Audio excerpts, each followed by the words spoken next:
Shalom, shalom a todas las personas que me escuchan. Mi nombre es Sania Arroyo de Meleán y quiero compartir con ustedes una reflexión que le hemos titulado En el banquete con Yeshua. Y primeramente recordar un poco lo que ya hemos venido hablando en temas anteriores, y es que los maestros de la Torá, que eran considerados en la época de Yeshua como los Perushim o los fariseos, ellos solían separar a las personas en grupos, es decir, separaban a las personas en puras, en impuras, en recaudadores de impuestos, en pecadores, en justos y en impuros.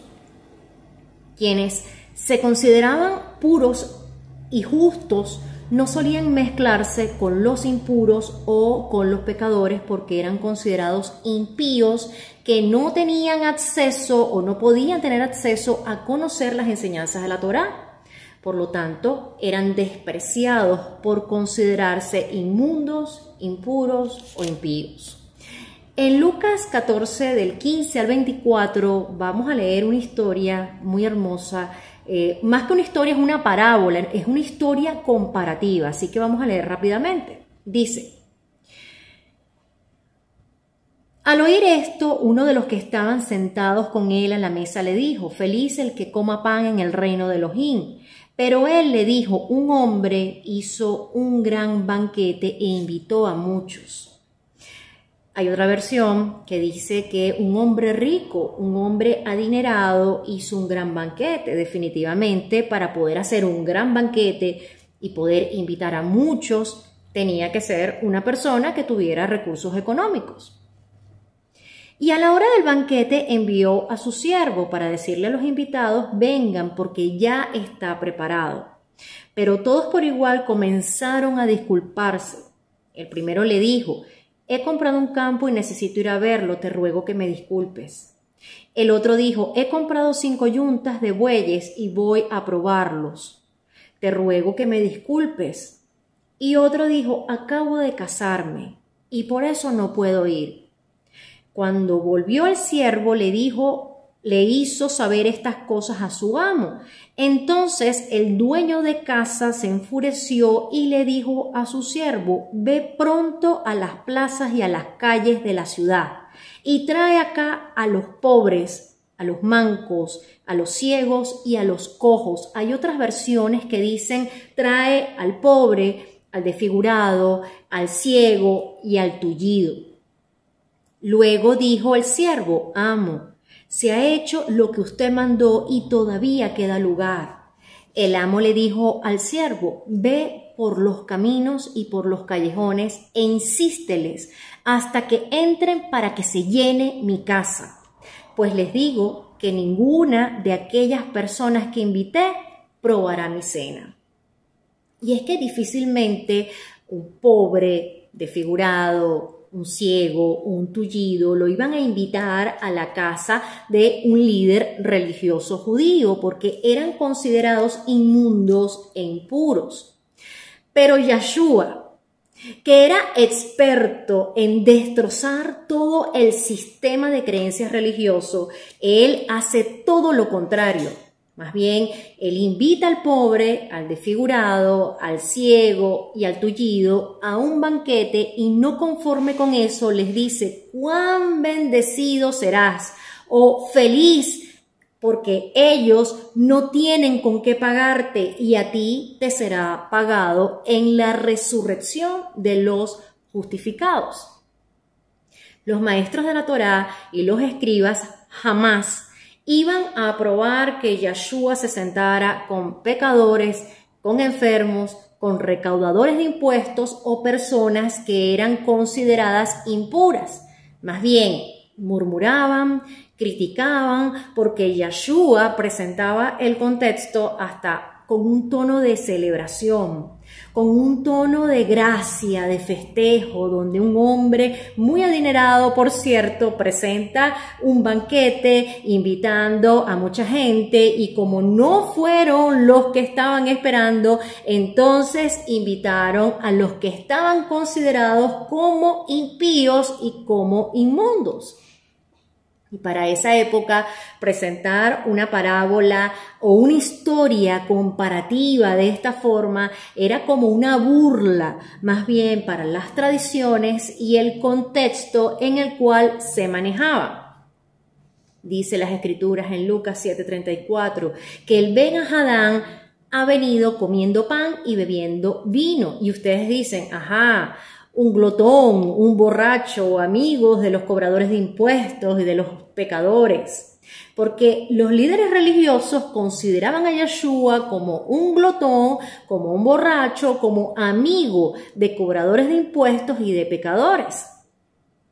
Porque cuando una persona realmente no conoce el porqué de una celebración, normalmente puede suceder que no la va a comprender, esa persona no va a entender qué es lo que se está celebrando, no va a compartir de esa celebración, no va a sentirse cómoda esa persona, no se va a sentir identificada con lo que se está celebrando o simplemente va a asumir una actitud desinteresada, una actitud de indiferencia, apática ante ese acontecimiento. Y esos líderes religiosos no podían comprender el motivo por el cual Yeshua aceptaba a los que eran despreciados, a los que eran marginados por ellos. Y de paso, ser capaz de pensar en hacer una celebración, una fiesta con ese tipo de personas. Y no era que Yeshua no le importara que eran pecadores, pero para Yeshua evidentemente era más importante la persona. Darle valor al ser humano independientemente de su condición física y espiritual, porque sabía que en la medida que le daba el justo valor que tenía, la persona iba a poder salir de su condición. Y el verdadero significado del banquete no pudo ser comprendido por los líderes religiosos de la época de Yeshua.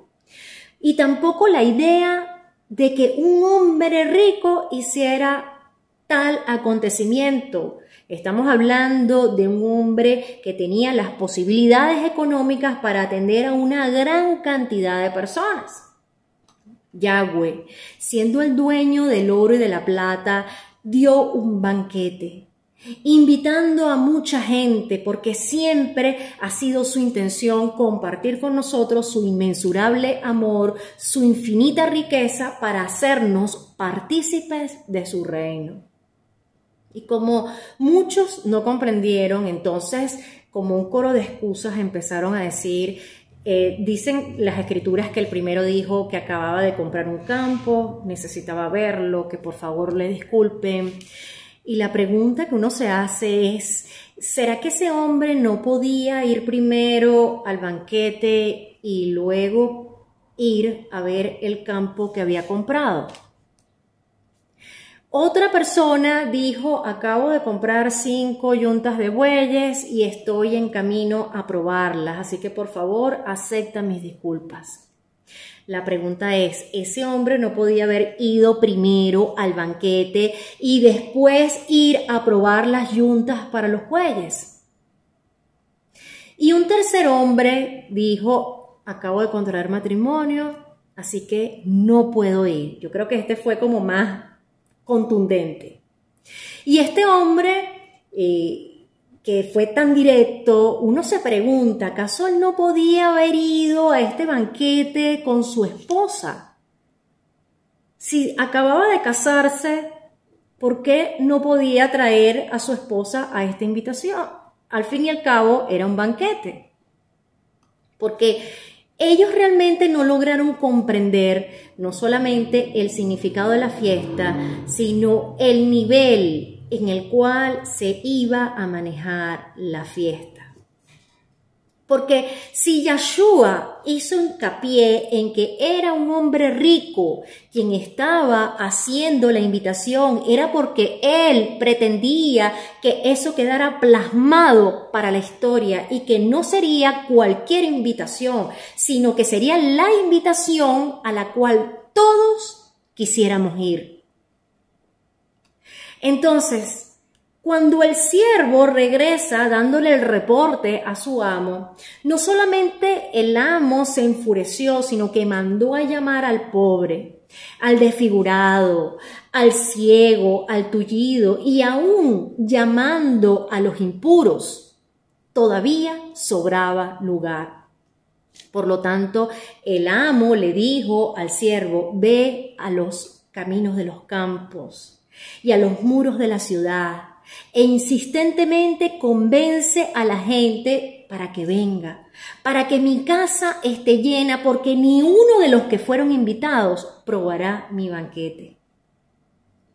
Porque Yeshua no solo invita al banquete a los marginados, a los despreciados, a los rechazados, sino que los hace parte de su casa, parte de su reino, de tener el nivel de vida que Él es capaz de sostener.